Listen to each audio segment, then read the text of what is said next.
이런 말이 있습니다. 중산층의 문제는 힘들다가 아니라 사라진다는 데 있다. 우리가 보통 중산층이 힘들다, 어렵다 이런 얘기는 많이 하잖아요. 그런데 진짜 문제는 그 어려움을 넘어서 이 계층 자체가 아예 없어지고 있다는 겁니다. 오늘 바로 이 현실을 깊이 들여다보려고 합니다. 그래서 오늘 우리가 다룰 주제가 바로 K자형 붕괴입니다. 한때 우리 사회에 튼튼한 허리 역할을 했던 이 중산층이 도대체 왜 또 어떻게 사라지고 있는 건지 그 구조적인 문제를 한번 파헤쳐 보겠습니다. 오늘 이야기는 이렇게 진행됩니다. 먼저 중산층이 사라진다는 게 대체 무슨 의미인지부터 짚어보고요. 그리고 핵심 개념이죠. K자형 사회란 뭔지 알아볼 겁니다.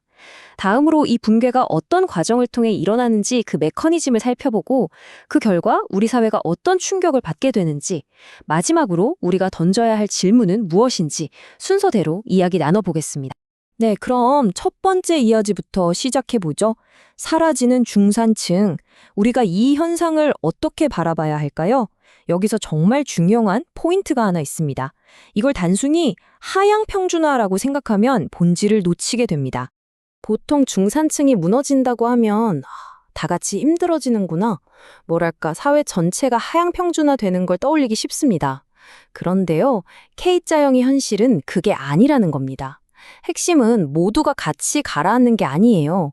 오히려 위로 가는 사람과 아래로 가는 사람이 나뉘는데 그 중간, 그러니까 버티고 머무를 수 있었던 이 중간 공간 자체가 그냥 증발해버리는 현상입니다. 결국 위로 올라타지 못하면 아래로 떨어질 수밖에 없는 거죠. 선택지가 두 개뿐인 겁니다. 자, 그렇다면 이 현상을 가장 잘 설명하는 개념, 바로 K자형 사회에 대해 좀 더 깊이 들어가 보겠습니다. 근데 왜 하필 알파벳 K일까요? K 모양에 어떤 의미가 숨어 있는 걸까요? K자형 사회란 말 그대로 알파벳 K의 모양을 생각하시면 쉽습니다. 가운데서 시작해서 한 줄기는 위로 쭉 뻗어 올라가고 다른 줄기는 아래로 곤두박질 치죠. 우리 사회가 바로 이 K자처럼 상승하는 경로와 하강하는 경로, 딱 두 갈래로 완전히 분리된다는 뜻입니다. 여기서 정말 중요한 건 이게 단순히 소득 격차가 좀 벌어진다? 이런 차원의 문제가 아니라는 거예요. 아예 가는 길이 달라져서 다시는 만날 수 없는 회복 불가능한 경로의 분리가 일어난다는 게 핵심입니다. 이 위로 가는 길과 아래로 가는 길은요, 작동 원리 자체가 완전히 다릅니다. 위쪽까지, 즉 상승하는 사람들은 자산을 기반으로 합니다. 돈이 돈을 버는 우리가 아는 그 복리 효과를 누리는 거죠. 그래서 경제 위기가 와도 자산이 든든한 방패가 되어줍니다. 반면에 아래쪽까지로 가는 사람들은 자산이 아니라 매달 버는 소득에 의존합니다. 이건 버는 족족 나가는 비용 구조거든요. 그렇다 보니 금리가 오르거나 갑자기 일자리를 잃는 것 같은 외부 충격에 그냥 속수무책으로 노출될 수밖에 없는 겁니다. 그러니까 이 지점이 정말 결정적인데요. 예전에 우리가 생각했던 중산층은 한번 도달하면 안정적으로 머무를 수 있는 목적지 같은 거였잖아요. 하지만 이제 중간은 그런 곳이 아닙니다. 더 이상 목적지가 아니에요. 위로 올라갈지 아래로 떨어질지 결정되기 전에 잠시 머무르는 곳, 말하자면 환승 공간에 불과하게 된 겁니다. 아주 불안정한 대기 장소인 거죠. 자, 그렇다면 도대체 왜 이런 일이 벌어지는 걸까요? 이 붕괴의 메커니즘을 한번 자세히 들여다보겠습니다. 무엇이 우리 사회의 중심을 이렇게 허물어뜨리고 있는 걸까요? 어쩌면 오늘 이야기에서 가장 핵심적인 질문일지도 모르겠습니다. 예전에는 열심히 일하면 가능했던 그 중산층의 삶이 왜 지금은 지켜내기조차 어려운, 거의 불가능한 것이 되어버렸을까요? 결론부터 말씀드리면 이렇습니다. 지금의 중산층은 더 이상 유지 가능한 계층이 아니라는 겁니다. 수많은 사회 구조적인 압박 속에서 그저 잠시 거쳐가는 과도기적 계층으로 성격이 바뀌어버린 거죠. 그리고 이 소멸 과정은 보통 4단계에 걸쳐서 진행됩니다. 첫 번째 단계는 축적 불가입니다. 월급은 꼬박꼬박 들어오는데 이상하게 돈이 모이질 않는 거죠. 자산이 쌓이지 않는 겁니다. 그럼 어떻게 될까요? 두 번째 단계, 방어력 상실로 이어집니다. 모아놓은 자산이 없으니 갑자기 아프거나 직장을 잃거나 금리가 오르는 작은 충격에도 삶 전체가 휘청거리는 거죠. 세 번째 단계는 소비 위축입니다.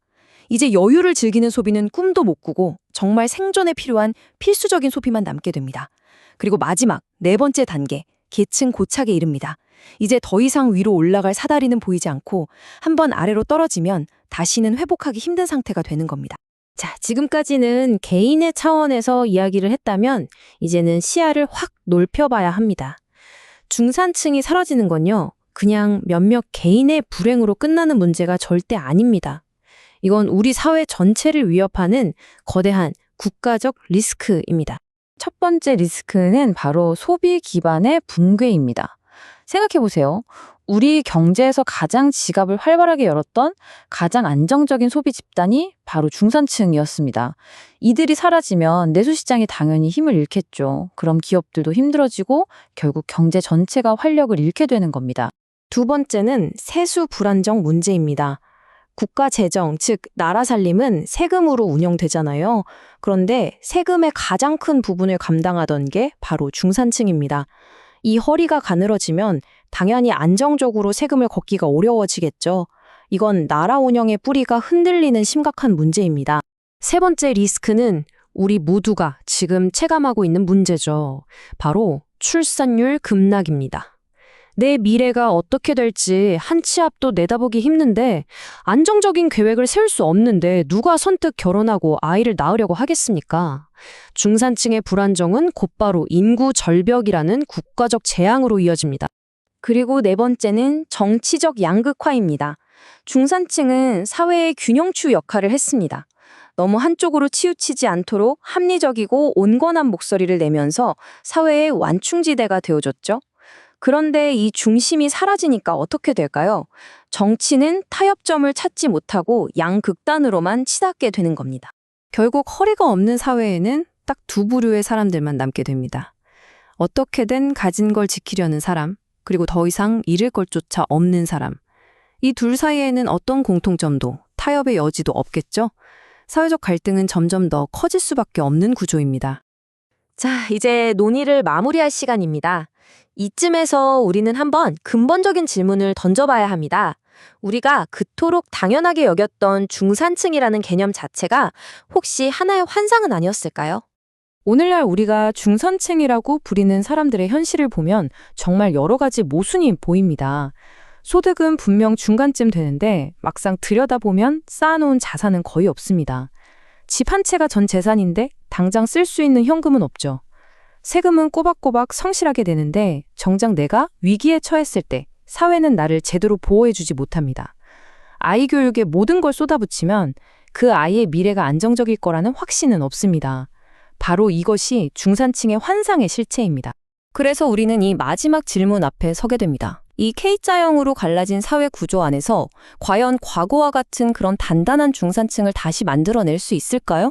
아니면 중산층이라는 개념 자체가 이제는 박물관에나 가야 할 과거의 유물이 되어버린 것은 아닐까요? 이 질문에 대한 답을 찾는 것, 그것이 바로 지금 우리 모두에게 남겨진 숙제일 겁니다.